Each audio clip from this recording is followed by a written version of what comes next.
it forms one big ecosystem that is completely protected, and the animals are free to roam around in a massive area.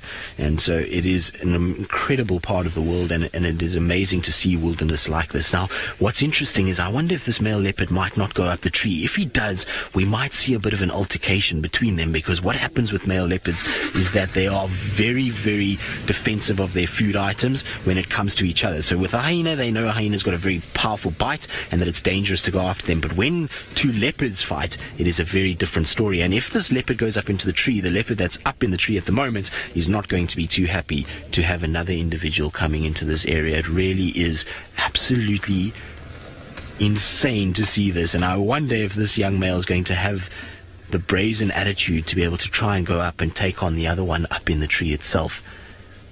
It looks like he might go up. He's busy sniffing around at the base there. You can see the hyenas still lurking in the background as well. They're still watching and waiting for more scraps to be dropped down.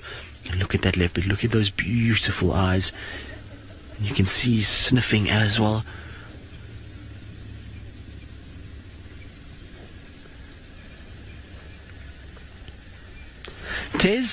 Tez, you're wondering if we found one of these leopards injured, would we go and intervene and help it, or would we let nature take its course? Well, Tez, it depends on what the injury is. So if it's something like man-made, so let's say somebody unfortunately has left a piece of wire around and it's wrapped around a leg or something like that, then yes, we will intervene. We'll come in and we'll try and get rid of it, because that animal would never have encountered that naturally and it will never be able to actually deal with it naturally.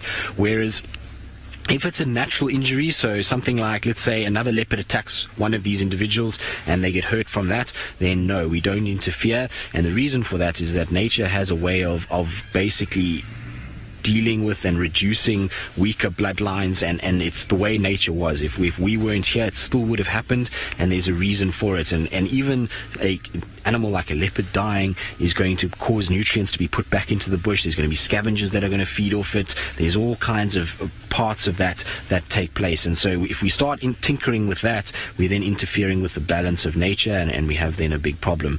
And the thing is also is that a lot of people will become very emotionally attached to things like leopards and lions and various others, but won't be too attached to the antelopes, and so therefore wouldn't want to treat antelopes, but want to treat leopards for the same thing. So if we apply that rule, then it's a general blanketed rule for everyone. Right, that's unfortunately all we've got time for on our Facebook Live. I hope you've all enjoyed it. It's been an absolute pleasure to have you with us, and so what we're going to do is just leave you with the last few images of the leopards up in the tree feeding.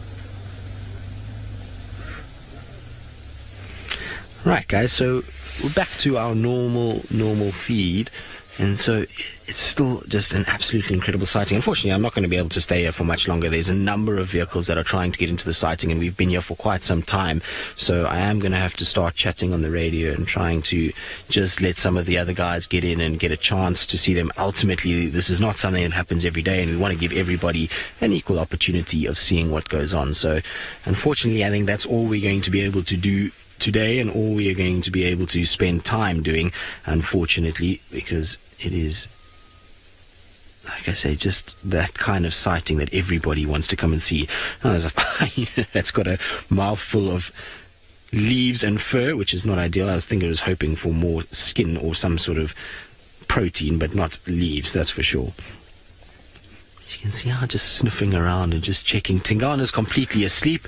Hosana has found himself a place to lie, and Thamba, well, he's still sitting up, taking it very, very easy at the moment. But like I say, we are going to have to leave the sighting very shortly because, well, there's a number of vehicles in the area and that want to head into this. But it's been an absolutely insane sighting, and something that, well, I don't think I'll ever forget. And so while we move out and radio and use all of those kind of things, let's go back to Brentley Smith and see what he's been up to over the last little bit.